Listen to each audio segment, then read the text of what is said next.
If you are a woman and you have women friends, some of your friends may never respect you for the simple fact that you are not a man.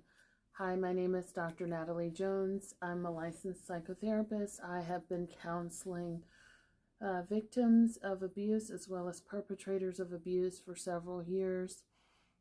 And there's a lot of discussion around male centered women, but let's break it down in terms of why male centered women are dangerous both on a psychological and potentially a physical level. And one of the phenomenons that happens with male centered women is that if they have friends or women friends that they associate with, they will spend a lot of time emotionally dumping, meaning that they're telling all of their problems to some of their friends. Meanwhile, and their friends are sort of being supportive and offering a listening ear. But, when it comes to reciprocity in the relationship, they're often not able to give that.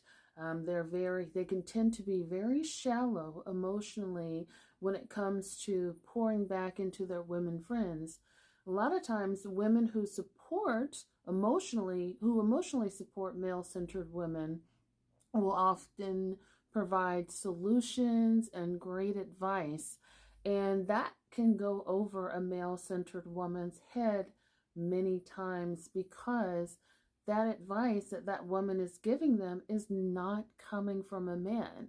And so what you will find in male-centered women is that they will often follow what men tell them, regardless of how it may disadvantage them, or what sort of predicaments what sort of predicaments advice from men may do to their well-being. So essentially, a male-centered woman would rather listen to anything that a man tells her and follow his direction versus any sort of wisdom and knowledge and just practicalities that comes from a woman who is actually considering her best interests. Why this is psychologically harmful is that for many for many women who have male-centered women friends, they often feel invisible to women who are very male-centered. It's like, well, damn, do you not see me? Do you not hear me? Why don't you listen to me? Why don't you show up for me? Why don't we ever do fun things together, right? Because a lot of times the relationship becomes one-sided because you become a dumping ground to listen to all of the problems that this woman has due to or because of a man, right?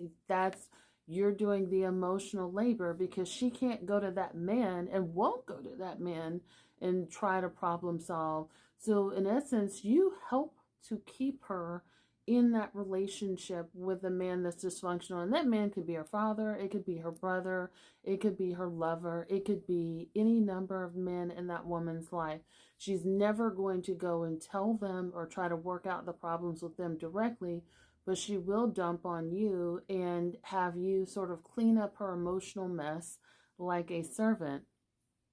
Now, on the other hand, and then she offers nothing in return to you. You may even find that if you are around her when men are ever in the picture, she may become jealous or competitive with you, or may see you as a threat to the male attention and validation that she could be getting, if that makes sense. On the other hand, where this becomes a physical danger is when male-centered women are responsible for children. So when they become mothers, when they become older sisters or aunts, and they have to watch children who are in their care. So a lot of times back in the old days, and I think I've spoken about this before, I'm sure, especially if you grew up in a black household or, something of that nature, or maybe even not even that, but just if you grew up in a household and where there were men present, it's not uncommon for women in that back in the old days to say, you need to go upstairs and put on clothes, men are coming over, or you need to make yourself a little bit more decent, or you need to do this, when you know that men that are potentially sexually predatory men are coming over and they're going to be around young children.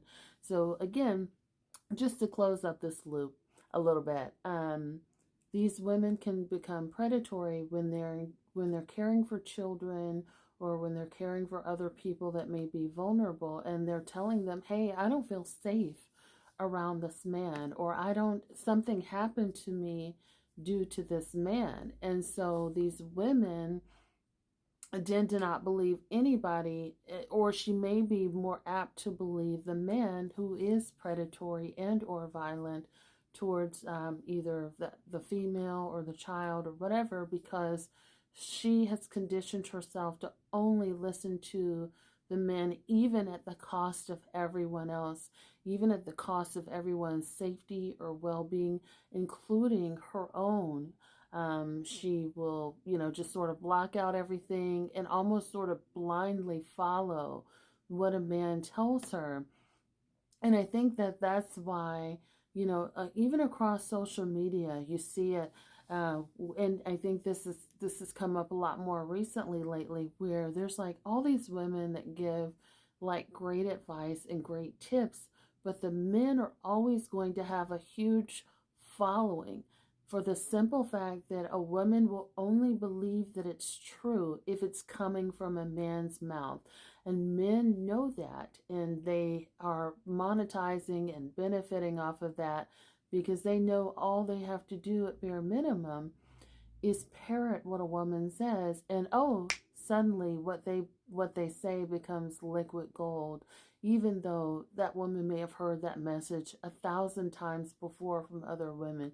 She's only going to listen to it when it becomes a man, and that's when she feels validated, she feels comfortable taking that message and utilizing it, and just sort of, and again, it doesn't even have to be great advice.